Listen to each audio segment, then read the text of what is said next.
お時間となりましたので、次のセッション、Okay, we will get started. AI ドリブンな企 The 業の next session is ガバナン what スの would 在り方 governance とは look like for を開 an 始いたします。 AI-driven business. 登壇者をご紹介いたします。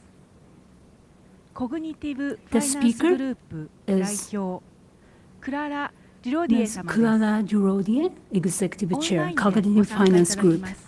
She's going to join us それで online. はクララ様、よろしくお願いいたします。 Clara, over to you. Clara, would you like to start, please? Thank you. Good afternoon and greetings from London. It's an absolute pleasure to be with you today, and it's always my pleasure to come back to Tokyo, even if it's via satellite. So today I will be talking to you about two important topics which I have been researching and focusing my work for the past 5 years: governance and artificial intelligence in business environment. So today I will be talking about the revolution which we are living in adoption of technology. I'll talk about the autonomous enterprise and the meaning for business design and leadership and governance going forward. And I will conclude with a few words about the shape of business governance going forward. There are three important revolutionary trends in corporate governance during COVID. There are a host of fundamental changes, economic, geopolitical, social, fiscal. We have also noticed that the acceleration of pre-pandemic trends are happening at a very fast speed. So in this environment, regulation and governance have become a topic of a great importance, not only for businesses, but also for regulators. But let me tell you about the revolution we are living. So the gentleman in the picture is the co-founder of Google, Sergey Brin, and he went on record in 2015 to say that the revolution in deep learning, it has taken him by surprise. Deep learning is a subset of artificial intelligence, and it is the reason for which we are living and experiencing a different business environment only 4 years later, 6 years later. So if the co-founder of Google was taken by surprise, you can imagine how surprised board directors in businesses were. And I was at the face of it, and I have worked with a lot of them, and I'm going to share a few findings and some of the research which have been done in this space in the past few years. But AI in business means, at least as far as I'm concerned, and I've seen applications, it means two main things. It means personalization of services, and it also means reshaping the profitability and the way we understand and define profitability and derived profitability in businesses. In financial services, the sector where I've been working on, the revolution has been very prominent and is changing everything we do. There are three important strategic options for AI adoption, I would say, in a very simplistic way. One is either a pioneer or a leader in adoption of AI. One can be a follower, or one can be a laggard. Those who say, like, it's not the time just now, I don't understand it, I'm not going to do it, I let others do it. But let's take a look at a few numbers which we have derived from our research, and I'd like to share with you to show how business growth and profitability is derived from adoption of AI by those who've been the pioneers, the leaders in bringing this technology forward in their business models. 30% of the leaders have integrated AI into the core business processes. So it's quite a large number. 45% of leaders invest 3 times more than the laggards, the late adopters. And 7% of the leaders record more revenues from AI initiatives than the late adopters. So these are numbers which compound year on year, and eventually they have an impact. But where do we start with adopting AI? I wrote a book about it, but in 2 very simple diagrams, I'd like to show you where do we start and how to start it. So we start from the business strategy. We need to define the business purpose, the business focus, the business objectives. What do we want to achieve with our business in 5, 10, 15, 20 years? So that's our business strategy. And based on that, we follow with technology. If we lead with technology without knowing what we want to achieve, that can only lead to confusion, duplication, a patchwork, which I've seen time and again in businesses, and it doesn't bring any real long-lasting value. So the first place to start, we start with the business objectives. The second place to start is with our people. We educate people, we bring everybody in and deliver foundational knowledge in AI across the entire organization. My recommendation has always been that an enterprise puts through education, through foundational AI courses, everybody from the receptionist all the way to the board level member, because everybody in the organization needs to understand at the foundational level what AI means. How to start with adopting AI? It starts with building an AI core. And again, I wrote in my book about the preconditions and the infrastructure required to bring in AI and deliver it successfully. And then we start with the data, and data strategy is absolutely key to this. Because once we have the data strategy in place, then we know how to build the next level of value the data has in the enterprise, which is build a knowledge base for the enterprise. These are the foundational considerations, some of the core foundational considerations for bringing in what I call the autonomous enterprise. And this is very important because this is a 5-year, 10-year, sometimes 20-year discussion for leaders regarding where the company should be in the future. My recommendation has always been that we need to consider building the foundation for what I call the autonomous enterprise. Is the enterprise which self-tune in different environments, which adapts, modulates, shapes as the environment requires. So this is a very important consideration for businesses in the future. But the business environment of an autonomous enterprise changes also the leadership style. The leadership style changes in leading an ecosystem, comfortable with unpredictability and comfortable with resilience.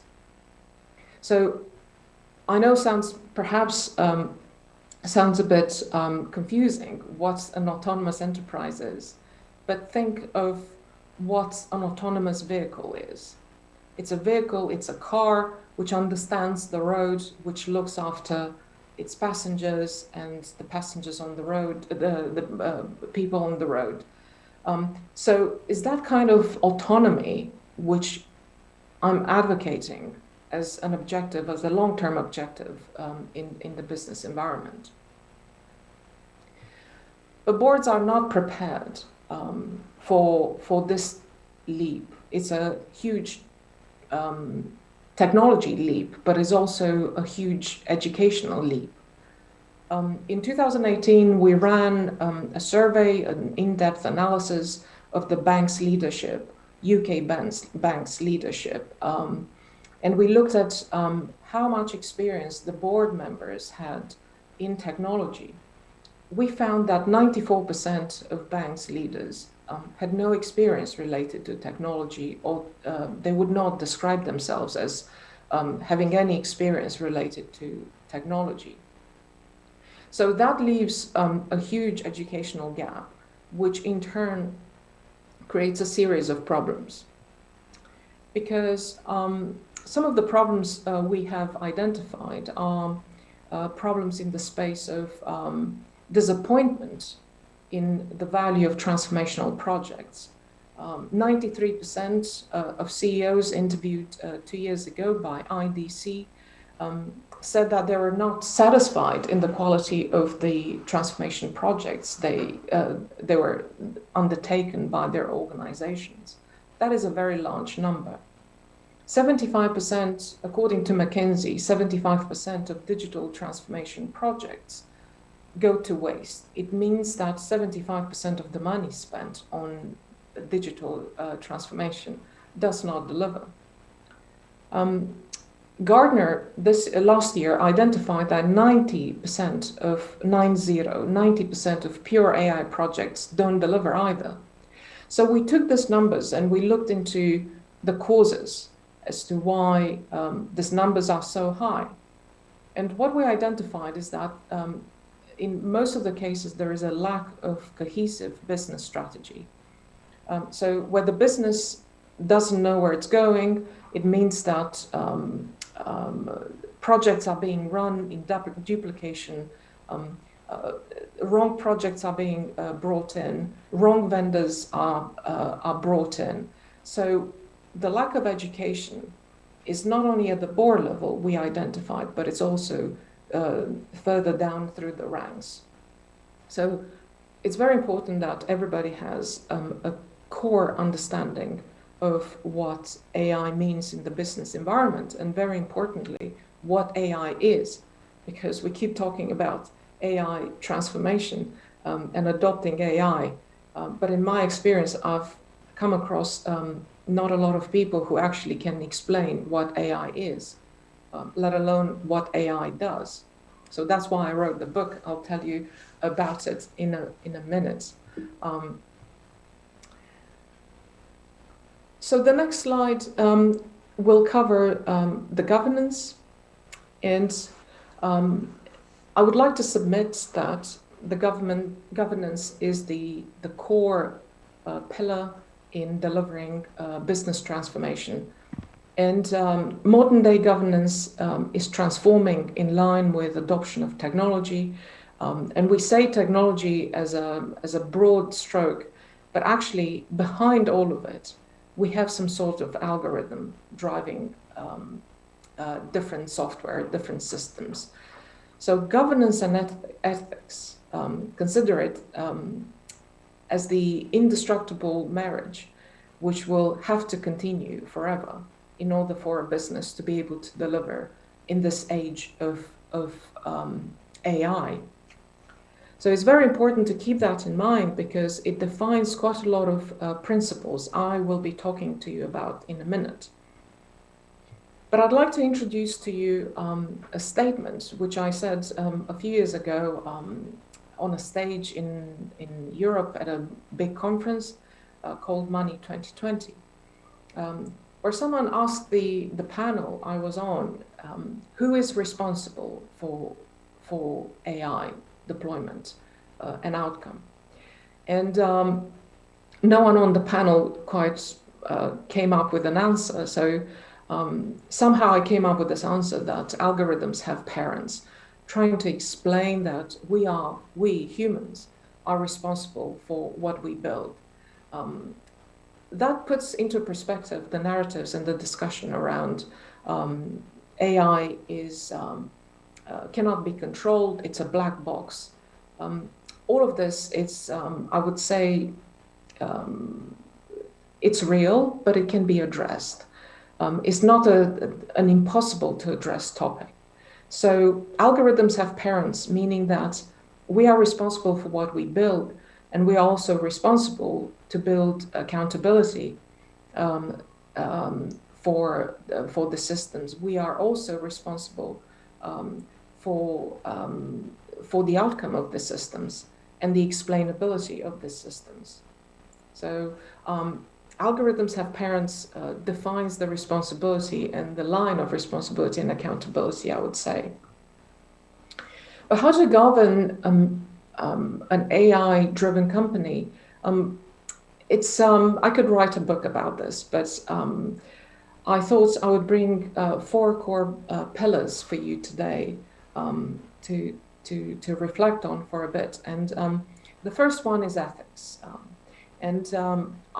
Perhaps this is the point where I should make the difference of two. I would introduce 2 concepts which are actually in many ways different, but they are highly interconnected. Is the morals and the ethics.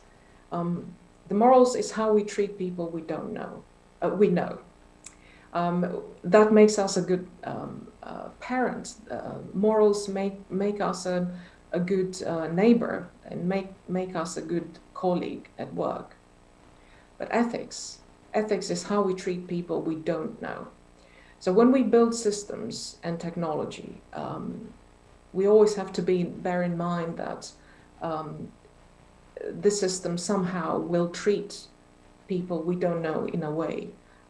So we need to be aware of that.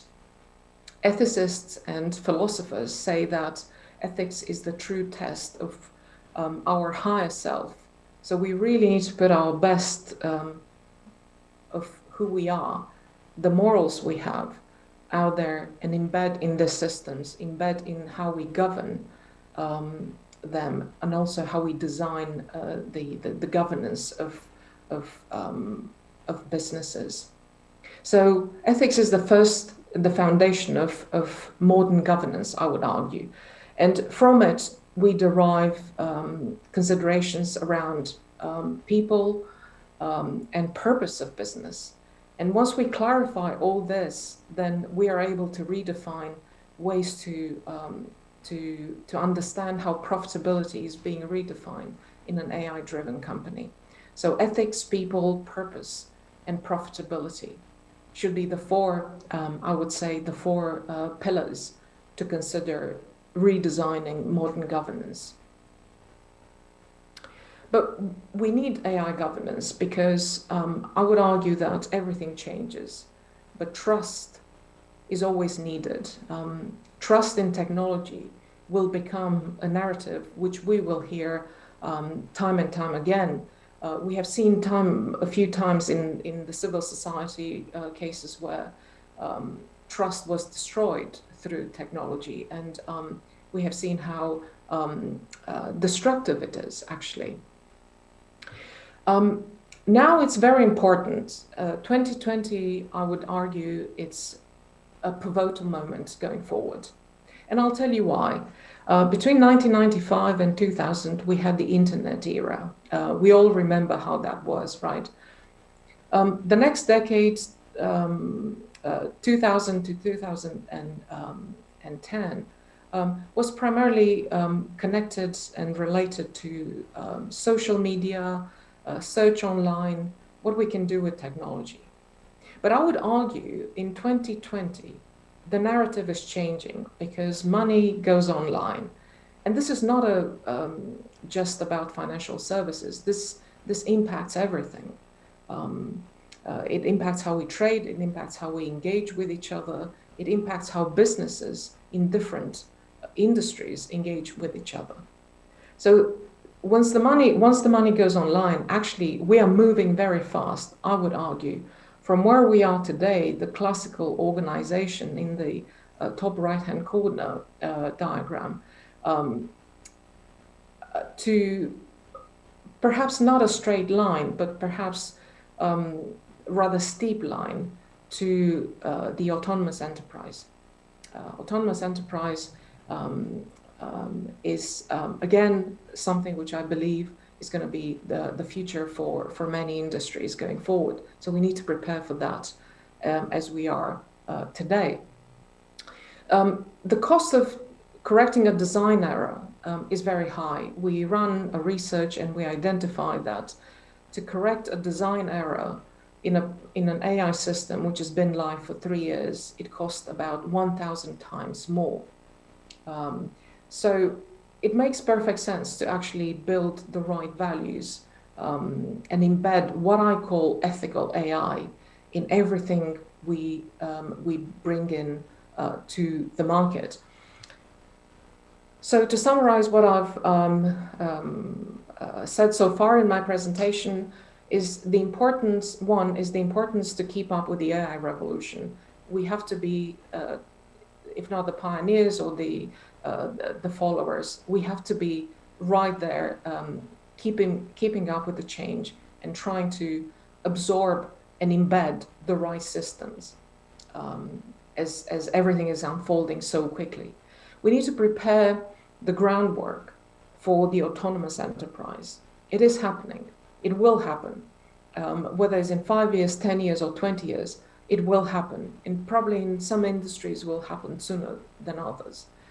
We have seen signs, primarily in financial services, how the autonomous enterprise actually changes at and reshapes and recalibrates according to the environment and the economic environment in which it operates, or business environment. So in preparation for this, we need to consider building a resilient organization grounded on ethics. It's absolutely the core principle which I would submit to you today. A few words about me. In 2011, I was possibly amongst the first people in London talking about adoption of artificial intelligence in the back office in financial services. In 2014, I left my corporate job. I used to work as a trained portfolio manager in London in asset and wealth management. So I resigned and I got into researching trust with technology, how to build it. And then I went on to research intelligence, human and artificial, and I've been advisor to financial and technology boards. And I also wrote a book, which I'm very delighted to say that it will be published next year by Cho Kizai-sha, and is being translated in Japanese as we speak. And some of the chapters in the book, I will be updating them, especially for the Japanese market, considering the changes which are happening in the sector. So I'm very excited to share that with you. And that's all from me. Thank you very much for listening to me today. And I look forward to staying in touch with you. Please do reach out. Thank you very much, Clara. AISUM 事務局の竹越と申します。これからちょっと質問をいくつかしていきたいと思います。Well, thank you very much. I am a So secretariat. Clara, I've got a few questions for you, and I'm delighted to be working with you on your Japanese version of the book. And so,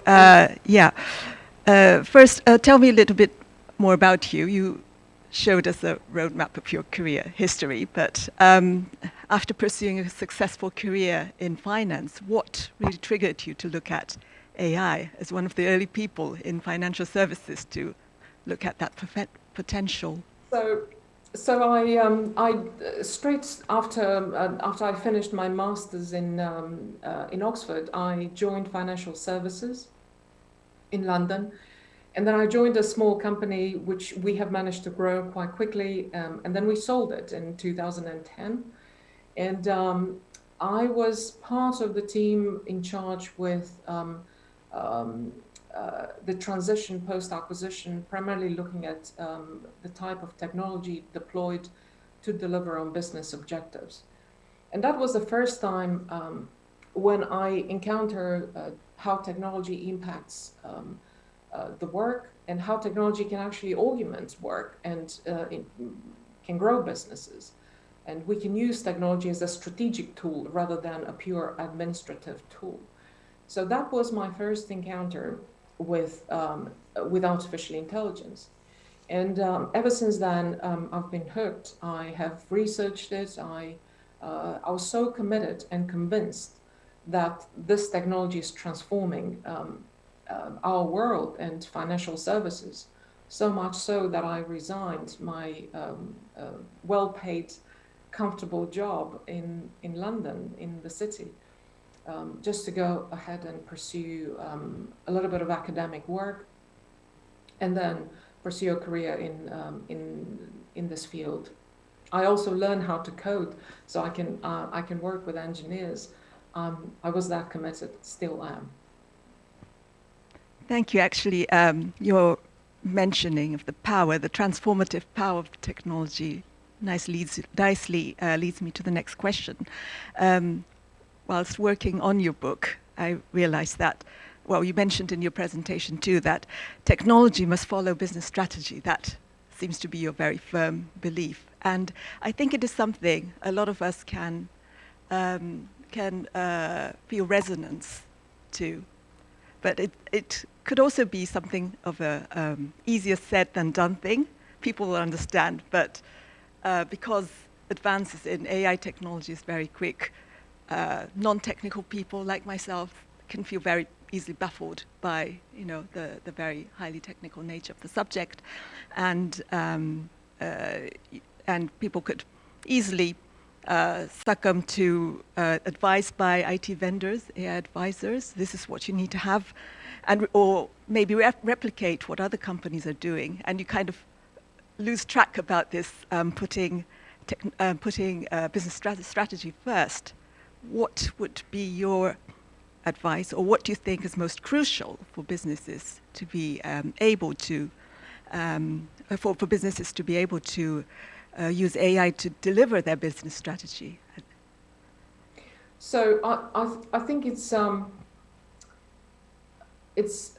I'm speaking from experience here, and what I've noticed is that boards of directors which understand what AI is and what it means for their business, they tend to have a cohesive, strong strategy and vision as to how they can use that technology to transform the way they operate. So boards who are digitally literate, AI literate in that respect, they are comfortable with asking the right questions because they understand what they need to ask. They know what they need to ask. So they tend to give a stronger mandate for change. So when the mandate for change is clear, when the journey ahead is clear and the business objectives are clear, typically I've seen the deliverables and the procurement program of AI technology or investments in AI technology is more joined up and supports that business strategy. Boards of directors which do not understand what AI is and what it means to their business, they tend to pass the responsibility for AI adoption to middle management or innovation teams. And obviously they do as much as they can from the place where they are. But at that level, no one can set the business strategy for the next 5 to 10 years. The job for this vision is for the board of directors and decision makers. So when we have clarity as to where the business wants to be in 10 years, say the business wants to have 10 million more customers, or the business wants to expand to new geographies, or the business wants to reduce cost by, say, 10% while increasing the number of customers, or all sorts of metrics. When we have that kind of objectives, those kind of objectives, then it becomes very clear what tools we need to bring in order to deliver on that strategy. I've seen many times when the boards do not give a strong mandate for change. That's where we see the highest wastage in resources spent on AI reinvention. Why is that? I've seen, for instance, we ran a project where we were asked to audit the entire AI suite in a global bank. 80% of the work done in machine learning was duplicate.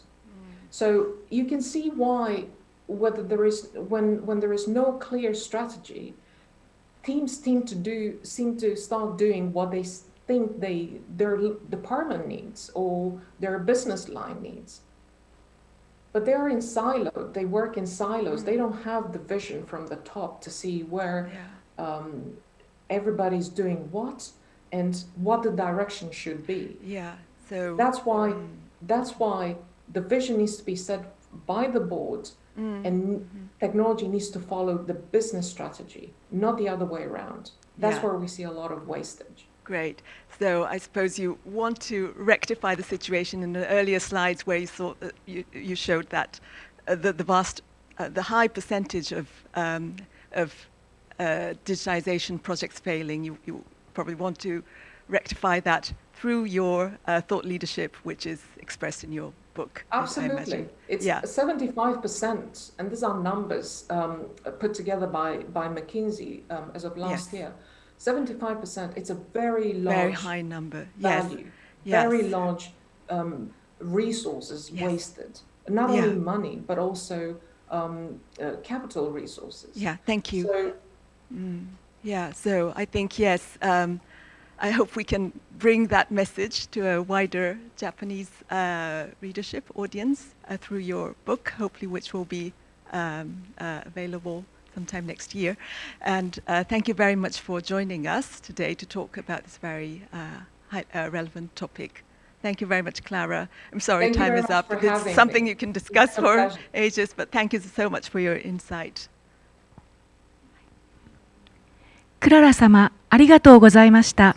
Clara, thank you so much. これにて AI ドリブンな企業のガバナンスのあり方とはを終了させていただきます。次のセッションは17時からとなります。お時間まで今しばらくお待ちくださいませ。